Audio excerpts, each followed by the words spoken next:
Entre pluie et beau temps, cette troisième journée de championnat était consacrée à la seconde épreuve, le cross.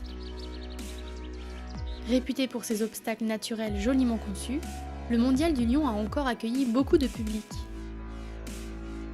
Une épreuve exigeante qui n'a que très peu perturbé le classement.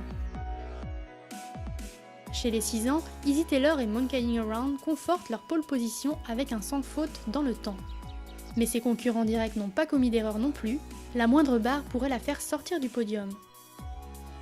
Thomas Carlyle et Mathieu Lemoine restent donc à l'affût grâce à leur tour parfait. Chez les 7 ans, James Avery et Vitaly tiennent bon malgré 1 seconde 6 de temps dépassé. Mais si le Néo-Zélandais veut gagner, il ne devra faire tomber aucune barre lui aussi lors de la dernière épreuve. Malheureusement, Jean-Loup Bigot, deuxième à l'issue du dressage, chute à la 7ème place pour 2 secondes 4 de temps dépassé.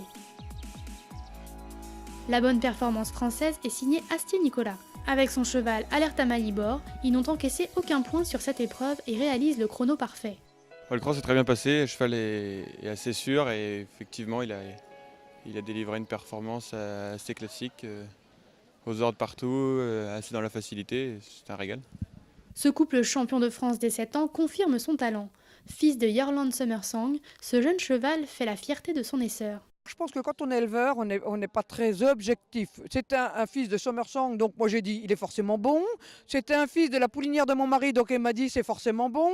En plus, quand il a mis ce nom que je trouvais sot, je me suis dit ça va nous amener quelque part. Je ne sais pas où, mais ça va nous amener quelque part. Et en fait, il a eu raison, parce qu'au moins tout le monde, il y a des noms de chevaux qui restent transparents, insipides. Et celui-là, tout le monde s'en souvient. Donc c'est bien, on y croyait, mais néanmoins, le cavalier est déterminant après pour la carrière.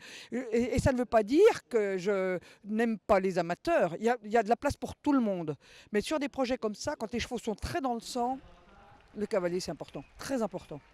Des objectifs de haut niveau qui fédèrent cavaliers, éleveurs, mais aussi propriétaires. Avoir un cheval de complet, avoir un cheval qu'on emmène à un certain niveau, c'est une aventure formidable. Et j'ai envie... J'ai dit à Astier, écoute, si tu trouves quelque chose, si tu trouves un cheval qui peut...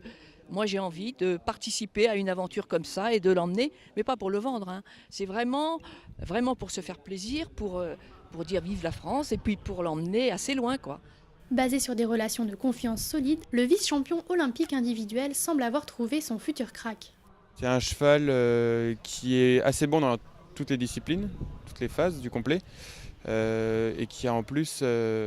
beaucoup de sérénité, d'assurance, ce qui le rend quand même un sportif de haut niveau difficilement égalable, parce qu'il a un mental d'acier et la compétition n'a pas les effets négatifs qu'elle pourrait avoir sur lui. Moi je disais qu'il était un peu mis par la foule, mais il a quand même vite emmagasiné ce stress pour le gérer. Et ouais, c'est vraiment sa qualité, c'est une tête, c'est un mental d'acier. Je l'adore. Il a vraiment beaucoup de personnalité et très attachant. J'aimerais beaucoup... faire des belles choses avec lui. Mais en attendant de les voir évoluer dans les plus grandes compétitions internationales, le couple va tenter de se hisser sur le podium mondial. Remonter à la 4e place à l'issue du cross, tout est encore possible.